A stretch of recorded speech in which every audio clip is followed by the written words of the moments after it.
Magandang umaga po sa inyong lahat. Ito po si Dr. Jeff Ho. Itutuloy po natin yung ating topic, yung last topic. Okay, tungkol sa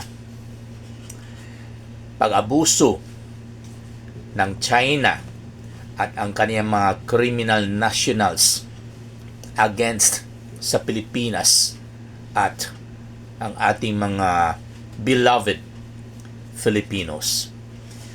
So as I mentioned in my last video, banggitin ko po ang mga kasalanan ng China at ang kanilang mga criminal na nationals.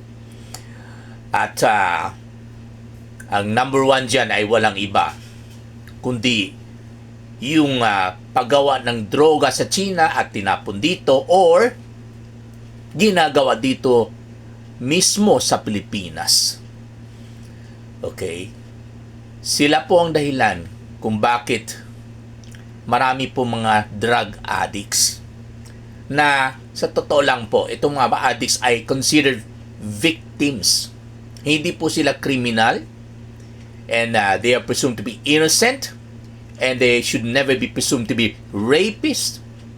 And they don't deserve to be killed, mind you. Actually, ang babasahin ko po, ang sinulat ko po nung earlier, 2014. Okay? At I prepared 40 platforms. Ang pamagat po ay My 1 Year, 40 Pro-Poor, Pro-Truth, and Pro-Life National Platforms. At ang number 22 platform ay China, the China country and its China bullies, plus the multitude of crimes committed by each Chinacao nationals against the Philippines and our beloved Filipinos, ranging from invasion of our territories to invasion of our country by Chinese criminals operating their criminal activities here. At ang number one talaga, okay, na talagang ayaw na ayaw ko ay walang iba kundi yung paggawa nila ng Shabu. I'd rather spell Shabu as Shabu, capital letter XI, and you know him, the leader of the evil CCP, Chinese Communist Party. Shabu, XIABU. Kaya po kayo mga Pilipino, puro kayo, Happy Chinese New Year. Happy Chinese New Year. New Year? May pagbabago ba sa kanila? May pagbabago pa sa China at ang kanilang mga criminal nationals? Walang pagbabago. Made in China, Shabu noon. Hanggang ngayon, made by Chinese nationals, Shabu dito sa Pilipinas. Anong pagbabago? There's nothing to celebrate for as long as they continue to commit crimes, okay, and make drug addicts out of Filipinos. Kaya gising na po tayo, Pilipinas at ang mga Pilipino. Tigilan na po natin yung sariling kasiyahan natin, kaligayahan sa pag-celebrate. Of course, may karapatan kayo mag-celebrate, pero huwag naman po itong Chinese New Year.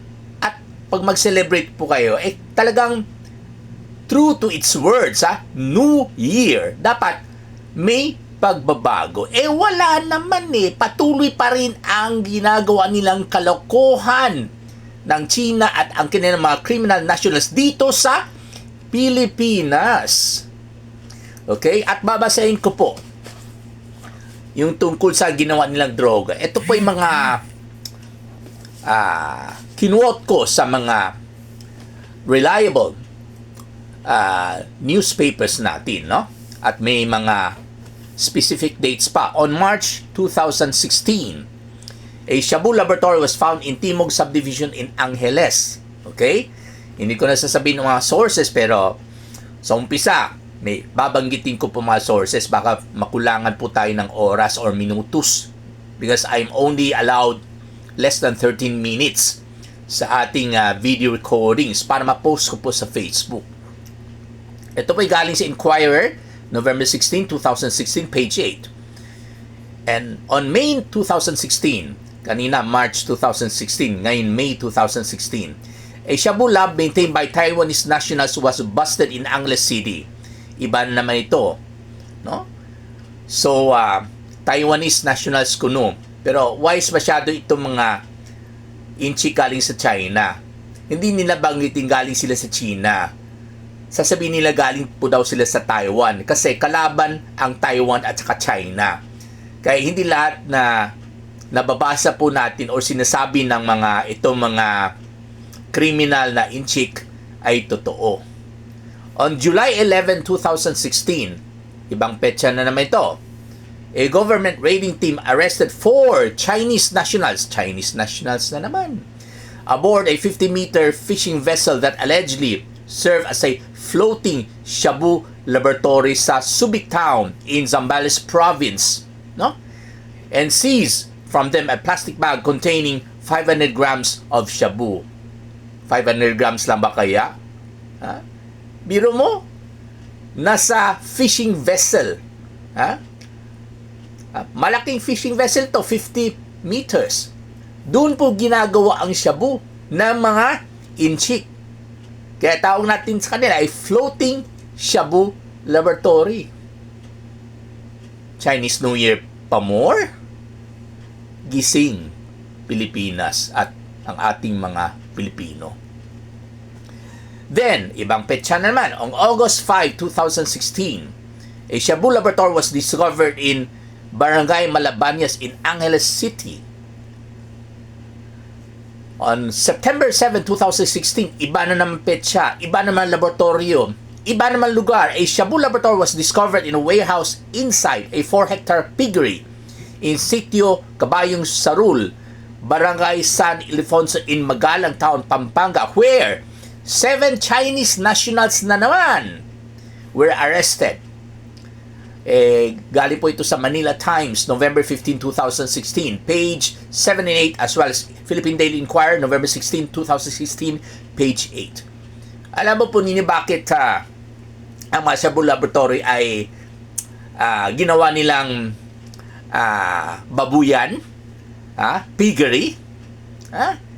Kasi para yung amoy ng dumi ng baboy, sorry kung kumakain po kayo ng tanghali. Ang amoy ng dumi ng baboy ay itatakpan nila yung amoy ng shabu. Kasi may amoy kasi yan pag niluluto or malapit na muluto. May amoy kasi po yan Okay? Kaya palagi natin mababasa na meron babuyan kasama sa Shabu laboratory.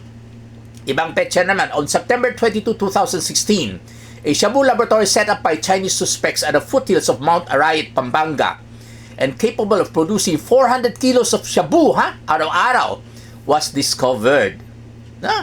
Okay? And the police filed charges against Sunday Chua, Jackie Lee Shi, and Anthony Quareyes. Gala ko may Jackie Chan dito for allegedly setting up the facility and manufacturing Shabu there. Ayan. Only one suspect was arrested. Ang pangalan, walang iba, Hong Weng Zheng. Inchik na naman.